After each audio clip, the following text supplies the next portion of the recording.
ఇంత తీపి జ్ఞాపకాన్ని మా అందరికి ఇచ్చిన దత్తు గారికి ఒక మంచి జ్ఞాపిక ఇవ్వాలి, పుస్తకం ఇవ్వాలని చెప్పేసి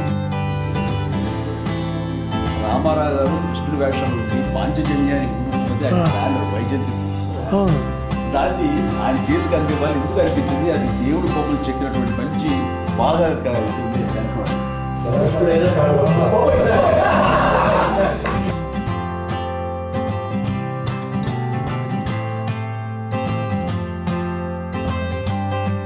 నుంచి వచ్చే స్పందన చూస్తుంటే అంతా ఇంకా అప్పుడు పెద్దవాళ్ళు చూశారు, వాళ్ళ పిల్లలు మా నాన్న ఇంద్ర చాలా బాగుంటుందని చెప్పారు. బట్ ఇంతకంటే బ్రహ్మాండంగా ఉంది ఇంద్ర. వీరశంకర్ రెడ్డి అనగానే ఒక ట్రాలీ చేసాం, ఈ రికార్డింగ్ కోసం మన గుళ్ళు గలవరిస్తే అట్లా ఉంటుంది. అప్పుడు అలాంటి స్పేసెస్ కానీ నువ్వు ఊహించకపోతే అది ఇచ్చేవారు కాదు, ఆ స్పేస్ ఇవ్వకపోతే ఆయన కొట్టేవాడు కాదు. ఈ రోజున మాట్లాడుకునేవాళ్ళం కూడా అట్లా పిల్లలు. అప్పుడు మా నాన్నతో మేము సినిమా చూసాం, ఇప్పుడు మా పిల్లలతో మేము సినిమా చూస్తున్నాం. ఎవరో అన్నారు, నువ్వు ఇదివరకు నాన్న వాళ్ళ పర్మిషన్ తీసుకుని అమ్మ నాన్న పర్మిషన్ తీసుకుని వెళ్ళామండి, ఈ రోజున అమ్మ నాన్నలు పోయి మా పిల్లలు తీసుకువెళ్తాం నువ్వు అని. ఒక చిన్నపిల్ల అయితే సినిమా చూడలేదంట, వాళ్ళ నాన్న వేసే డ్యాన్స్ చూస్తున్నారు థియేటర్లో.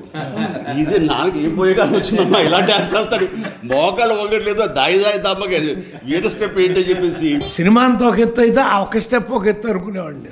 వర్షం పాట వర్షం క్లాసులోను ప్రతి ఒక్కడు నిన్న సీసాలు పట్టుకెళ్ళారు, వర్షం పడతారు థియేటర్లో సార్. తడిపి వస్తారా? ముఖ్యంగా ఆ జడతో నా మనసు కాయ జడ లేదు అనే ఎక్స్ప్రెషన్ ఇస్తూ ఆ మూమెంట్ చేస్తూ కాదు మరి జడ మల్లె పువ్వులు అంటే కుదరదా? మరి అన్న బంబంబోలే సాంగ్లో నేను నిన్న ఎక్కడ ఇంటర్వ్యూలో చెప్తాను, నేను కూడా చిన్న డ్యాన్స్ మూమెంట్ డాన్స్ చేశాడా? ఏంటంటే అన్న, మీరు టీ షర్టు ఈ మధ్యలో పెట్టుకొని ఇలా ఇలా పెట్టుకొని ఆ బంబంబోలే మాత్రం అది జీవితాన్ని జన్మకి ఒక పాట అంటారు, అలాంటిది నాకు ఆ రిథమ్. మధ్య విశ్వంబర్కి మేము బెంగళూరు వెళ్ళాం కంపోజ్కి కీరవాణి గారితో. వెళ్ళిన తర్వాత ఒక భక్తి సాంగ్ ఏదో కావాల్సి వస్తే బంబంబోలే లాంటి సౌండింగ్, బంబంబోలే లాంటి ఒక వైబ్రెంట్ సౌండింగ్ తోటి కావాలని విశ్వంబర్ డైరెక్టర్ బై సిస్టర్ పట్టుబట్టి ఇస్తానయా నీకు అని కీరవాణి గారు చెప్తాను ఇచ్చారు. రాముడు అది చూడబోతున్నాం. మనకి సౌత్కి హిందీ మార్కెట్ గేట్ ఓపెన్ చేసిన సినిమా ఇంద్ర ద టైగర్ అనే పేరుతోటి. అది ఎక్స్ట్రా ఒక మనకి ఇన్కమ్ అయిపోయింది తెలుగు సినిమాలకి. దానికి నాంది పలికింది ఇంద్ర ద టైగర్. కథ, మాటలు, పాటలు, దర్శకత్వం, ఈ 4టికి 4 25 మార్కులు ఇస్తామండి సినిమాకి. కానీ ఈ మీ దగ్గరికి వచ్చేసరికి ఇవి మేము సగం అయితే మాకు సగం అంతే అంతే. మీ గురించి ఒక మాట చెప్తా. మీరు ఖైదీ సినిమాలో వస్తుంటారు బ్రిడ్జి మీద, ఎక్కడికి వెళ్తూనే ఉంటాడు అంటే కోటిపల్లి ఓహో అని వెళ్ళిపోతుంటాడు. కానీ మీరు షిఫ్ట్ అవుతారు, ఏంటి కొండపల్లి ఎక్కడికి వెళ్తున్నాడు అంటే మనసు మార్చుకున్నాం. అలా మీరు ఇండస్ట్రీకి నటుడిగా వచ్చారు, కానీ మనసు మార్చుకుని మహానటుడు అయ్యారు. ఈ సినిమాలో మెగాస్టార్ చిరంజీవి గారు హీరోనే కాదు, మేము ఫస్ట్ స్టోరీ డిస్కషన్ అయిన తర్వాత ఇంకా ఎందుకు కరెక్ట్గా రావట్లేదని దత్తు గారు నేను అన్న మీరు రావాలి, మీరు కూర్చోవాలి. అప్పుడు కానీ పెద్ద అబ్బాయి కుదురుగా కూర్చోడు అంటే 4 రోజులు ఆయన వచ్చి, ఆయనకు అవసరం లేదు డైలాగ్, సీన్ బై సీన్ అనుకుంటా మొత్తం ఫుల్ స్క్రిప్ట్ రెడీ చేసుకున్నాం. జగదేవి వీరు అతను సుందరి నుంచి ఆయన చేసి సినిమా అన్నింటిలో నన్ను కూర్చోబెట్టాడు. అందరూ 2.5 months కూర్చున్నారు ఆయన జగదేవి సుందరికి మద్రాసులో.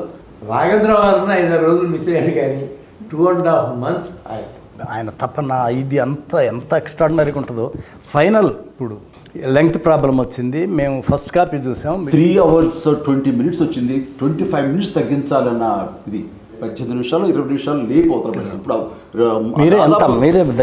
మేమంతా అనుకున్నాం, మిమ్మల్ని ముందు కూర్చోబెట్టి మేము ఎవరో ఏం మాట్లాడకూడదు అని పర్ఫెక్ట్గా ఆ లెంగ్త్ ఇన్పుట్స్ అన్నది ఎవరు ఏమి ఇస్తారో తెలియదు, ఎలాంటి సహకారం లభిస్తుందో తెలియదు. ఒక బ్రెయిన్కి 2 బ్రెయిన్లు గొప్పవి, 2-3 బ్రెయిన్లు ఎప్పుడు గొప్పవి. అది నమ్మినటువంటి మనిషి గొప్ప. వెల్కమ్ చేయాలి, అందరికి ఇన్పుట్స్ తీసుకోవాలి, అప్పుడే ఇలాంటి మంచి మంచి సినిమాలు వస్తాయి.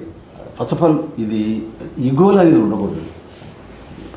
ఆఖరి అల్టిమేట్గా సినిమా హిట్ అయితే ఎవరి పేరు వస్తుంది? ఇందిరా అంటే B గోపాలే.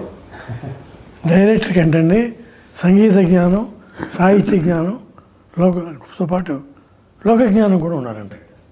Common sense. Common sense. First పెద్ద ఎపిసోడ్ లక్నోలో పెట్టుకున్నాం. షౌకత్ అలీ ఖాన్ కొడతా ఉండేది, కట్టేసి కొడతా ఉంటే అక్కడ ఒరిజినల్గా అక్కడ డైలాగ్ దెబ్బలు తిని కామ్గా వెళ్ళిపోతారు, డైలాగ్ లేదు అక్కడ. అప్పుడు చిరంజీవి గారు వచ్చి గోపాల్ ఇక్కడ దెబ్బలు తిని కామ్గా వెళ్ళిపోతున్నాను, ఏదన్నా డైలాగ్ ఉంటే బాగుంటుంది, ఒకసారి గోపాలకృష్ణతో మాట్లాడదామా అన్నారు. ఆయనేమో హైదరాబాద్లో ఉన్నారు. అప్పుడు చెప్పారు గోపాలకృష్ణ గారు, చిరంజీవి గారికి ఇది ఫోన్ ఇచ్చాను, తప్పు నా వైపు ఉంది కాబట్టి తలదించుకొని ఆ డైలాగు లేకపోతే ఆ సీను అంత గొప్పగా ఉండదు. నాకేంటంటే ఏదైనా సరే ఇది రాఘవేంద్ర గారి నేను నేర్చుకున్నది. ఎలాగంటే రాఘవేంద్ర గారు ఏదో సినిమాలో మంచి దొంగ సినిమాలో మోహన్ బాబు అలా పైన చూస్తుంటే నేను కింద నుంచి వెళ్ళాలి. అయిన తర్వాత ఫ్రేమ్ పెడుతుంటే ఆయనకి ఎక్కట్లేదు, ఎందుకంటే నేను డౌన్లో ఉండి హీరో ఆడాడు, మోహన్ బాబు క్యారెక్టర్ పైన ఉంటుంది. ఆయనకి నచ్చలేదు. బాబాయ్ నువ్వు అలా 2-3 స్టెప్స్ ఎక్కి వస్తుంది తను కిందకు దిగి వస్తాను, ఎందుకు అట్లా ఇల్లాజికల్గా ఉంటుంది కదంటే, బాబాయ్ నా హీరో ఎప్పుడు టాప్, హీరోది పై చేయిగా ఉండాలి, తగ్గడానికి వీలేదు. ఓ జనం అది ఎక్స్పెక్ట్ చేస్తారా, మాస్ అలా ఉంటుందని నేను అక్కడ ఒక లెసన్ నేర్చుకున్నాను. చిరంజీవి గారి ఎంత తపన పడిపోతారో మా టెక్నీషియన్స్ చూసుకోవటం కూడా అంత బ్రహ్మాండంగా చూసుకుంటారు. చిరంజీవి గారు, సొనాలి బింద్రే వీళ్ళందరూ పెళ్ళి వీళ్ళన్నింటికి వస్తారు తాంబూలాలు తీసుకొని. ఆ సీన్ ఏదో కరెక్ట్గా రావట్లా. ఈయనేమో వీళ్ళిద్దరు షిరిడి వెళ్ళాలంటే చిరంజీవి గారు చూడండి, గోపాలకృష్ణ గారు కొంచెం మీరు క్యాన్సిల్ చేసుకొని ఈ సీన్ బాగా చేసి వెళ్ళచ్చు కదంటే ఆగి ఆ సీన్ ఎక్స్ట్రాడినరీగా రాశారు. దానికి చిరంజీవి గారు వెంటనే ఒక బ్రహ్మాండమైన సెల్ ఫోన్, అప్పట్లో కాస్ట్లీ సెల్ ఫోన్, అప్పట్లోనే నాకు తెలిసి 60,000 70,000 ఎంత ఎక్కువ చాలా అవుతుంది, అది తీసుకొచ్చి వెంటనే సాయంత్రానికి గిఫ్ట్ ఇచ్చారు. ఆ సీన్ యాక్ట్ చేశాడు. అసలు ఎట్లుంటుంది, డ్యాన్సులు ఎంత అద్భుతంగా చేస్తారో, ఆ కండవ వేసి కుర్చీ బ్రహ్మాండంగా చెప్పారు ఆ డైలాగ్. ఆ సీన్ అన్నా నేను మిడ్ నైట్ 12ంటికి ఇప్పుడు ఎడిటింగ్ చేశాను. దత్తు గారు ఒక ఉండగా వచ్చారు, 12 o'clock వచ్చారు. చూపెట్టి గోపాల్ ఎక్స్ట్రాడినరీగా ఉంది, గోపాల్ బ్రహ్మాండంగా ఉంది ఈ సీను అని వెంటనే 12:30కి చిరంజీవి గారికి ఫోన్ చేశారు. ఫోన్ చేస్తే వదినమ్మ సురేఖ్ గారు ఫోన్ తీశారు. దత్తు గారు ఏంటి ఇప్పుడు చేశారు ఏంటంటే, లేదు నేను బాస్తో మాట్లాడాలి, పడుకొని ఉన్నారు, లేదు లేపండి మాట్లాడాలన్నారు. ఆమె లేపి చిరంజీవి గారిని లేపి ఫోన్ ఇచ్చి దత్తు గారు ఏంటంటే, దత్తు గారు ఏంటి ఇప్పుడు చేశారంటే, బాస్ ఇది ఒక సాంగ్ బాస్, ఈ సీను అదిరిపోయింది, ఏమి చేశారు బాస్ మీరు, ఎక్స్ట్రాడినరీగా ఉంది. నాకు ఇప్పుడు సీన్ చూసాను, మీకు చెప్పాలన్నది చెప్పేశాను, నేను హ్యాపీ. కమర్షియల్ సినిమాలకి ఈ ఇందులో ఒక నిఘంటువు, ఒక గైడ్ అండి అది అనుకోవచ్చు. అలాంటి ఇది టేకింగ్ వైజ్ కానీ కథనం కానీ డైరెక్ట్గా బి గోపాల్ కానీ కథ అందించినటువంటి మన చిన్ని కృష్ణ కానీ.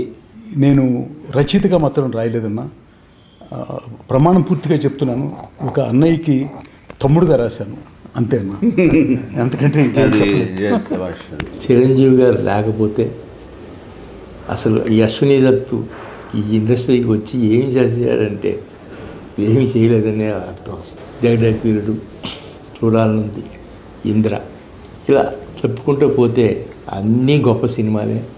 చిరంజీవి గారికి ఏమిచ్చి రుణం తీసుకోవాలో నాకు అర్థం కాదు. నేను ఆ మాట మీరు పెద్ద మాట ఒప్పుకోరు సార్, మీరు డెఫినెట్గా మేము మీ రుణం తీసుకోవాలి. ఇందిరా 2 చేయాలని నేను నా కోరిక. డన్ బాబాయ్, డన్. చేయాలనే ఆలోచన ఉంది. ముందు చేశారు కాబట్టి దీనికి ఇందిరాకి ఒకటి, జగదేకవీరుడికి ఒకటి, 2 సీక్వెల్స్ వస్తాయి. ఇది నేను 100%